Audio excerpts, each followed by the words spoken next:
Hi everyone, welcome back. Tonight we're going to continue on with our story, A Witch in a Fix by Marian Broderick by O'Brien Press. What's happened is that Anna, who's an apprentice witch, has actually turned one of her teachers that she didn't like very much into a huge rat, and all sorts of things are happening. So we're going to find out what happens next. Chapter 5, The Crystal Ball. The ball was about the size of a human head and made from pure sparkling crystal from ancient Greece. It rested on a small circular stand made out of white sheep bones. At least I hope there were sheep bones. To one side there were several white knobs shaped like tiny human skulls. "Get on with it then," said Auntie Grizz. I closed my eyes and tried to remember what Mrs. Winkle had taught me about operating a crystal ball. I spread my hands over it, took a deep breath and chanted, "Crystal, crystal, please show me where the coffee rat would be." I opened my eyes. The crystal had clouded over. Inside the ball, all colours of the rainbow swirled together and tiny red sparks spat out from the middle. One of them hit Auntie Wormella on the hand. "Ow!" she squeaked. "Shh!" said Auntie Grizz. "Thanks for the sympathy," replied Auntie Wormella. As I gazed into the ball, the colours cleared and a picture started to form. I could see a dark shape, a twitching shape with a long tail and whiskers. "There she is!" I shouted. Charlie's ears pricked up. He trotted to the kitchen table and stood against it on his hind legs. When he saw the tasty big rat, he dribbled all over the floor. "Go away, Charlie," I said. "She's not dinner, so you can forget all about that." I peered into the ball. Mrs. Cuffy was crouched in a small room. She was squeaking quietly to herself and ripping a pile of blue cloth to shreds with her sharp little teeth. I twiddled the knobs. The picture zoomed out and I saw that the room looked familiar. Very, very familiar. I zoomed out a little more. No wonder. It was my room. At this very moment, Mrs. Cuffy was in my bedroom in our house, vandalising my wardrobe. "I don't believe it," I said. "Where is she? What's she doing?" said Auntie Wormella, peering over my shoulder. "She's upstairs," I said. The two aunts leapt out of their seats and raced around the kitchen in a panic, bumping into each other and knocking things over. "Go and catch her, Grizz," shouted Auntie Wormella. "You catch her, Wormella," shouted Auntie Grizz. "Where are the traps?" they both shouted at once, flinging open all the cupboard doors. "Shh," I said. "Look at that. She's destroying my new jeans." "Dear me, Anna," said Auntie Wormella, pausing. "If Mrs. Cuffy disliked you when she was a human, she seems to dislike you even more now. She's a rat." The aunts huddled behind me, and we all stared at Mrs. Cuffy's furtive movements. She suddenly looked up from her destructive work, stared straight at me and hissed. I drew back from the crystal ball. The image went wavy. "You don't think she can see me, do you?" I whispered. Auntie Grizz poked at me sharply between the shoulder blades. "Zoom in again," she said. "You're losing the picture." I sat forward and twiddled the knobs to zoom in. This time, behind Mrs. Cuffy, I could see another dark shape moving slowly through the shadows in my room. What was that? I twiddled the knobs again, but all I could see was a pair of golden eyes, unblinking, moving closer and closer to Mrs. Cuffy. Auntie Wormella glanced around the kitchen. "Oh dear, I don't want to worry you, Anna," she said, "but where's Charlie?" I looked under the table. Charlie was nowhere to be seen. I swallowed hard and I peered again at the dark shape with the golden eyes creeping through the darkness. It was him, all right. He was upstairs trying to catch himself a late supper.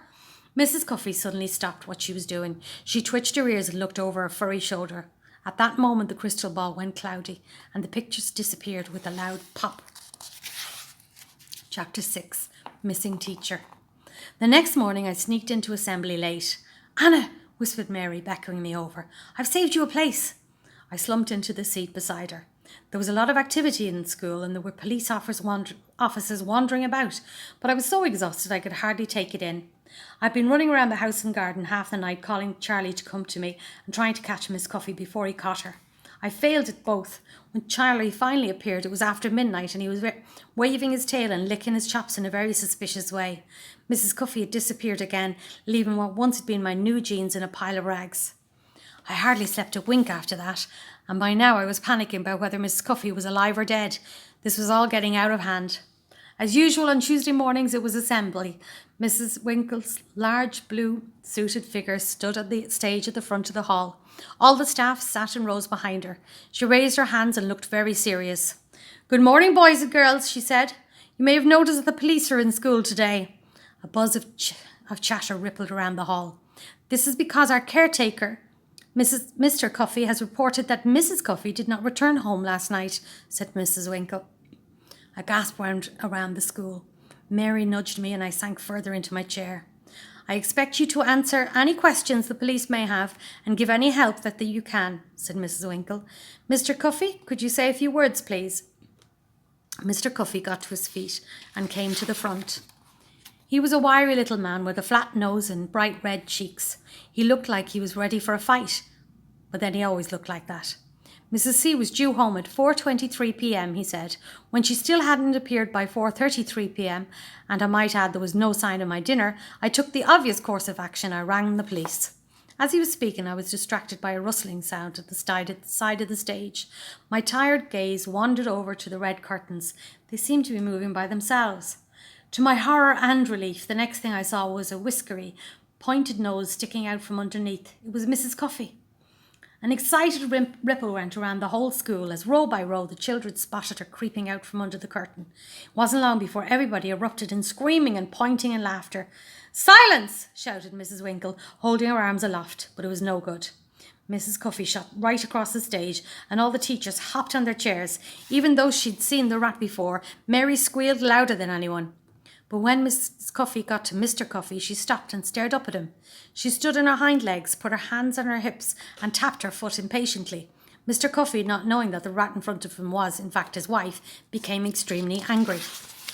"What are you doing in my school, you dirty creature?" he shouted, purple with fury. He whipped a scrubbing brush out of his overalls and hurled it at Mrs. Cuffy. The scrubbing brush bopped squarely on her head. She squeaked in pain and scampered down the stage steps towards the door. As she passed where I was sitting, she paused.